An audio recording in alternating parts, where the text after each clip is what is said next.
Hi everybody, this is a tea time poem and another Mary Oliver poem. Probably one of the most well known of her poems, called Wild Geese. And hopefully I won't make them blunder. I misread them all. I misread them all the time, but hopefully I know this one quite well, so I won't.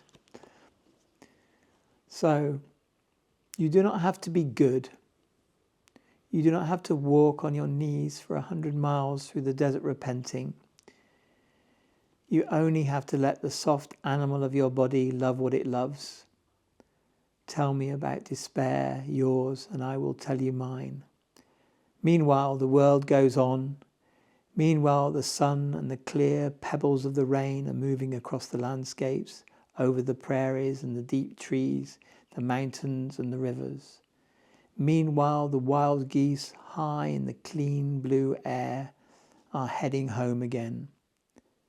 Whoever you are, no matter how lonely, the world offers itself to your imagination, calls to you like the wild geese, harsh and exciting, over and over announcing your place in the family of things. Thank you. Have a lovely day.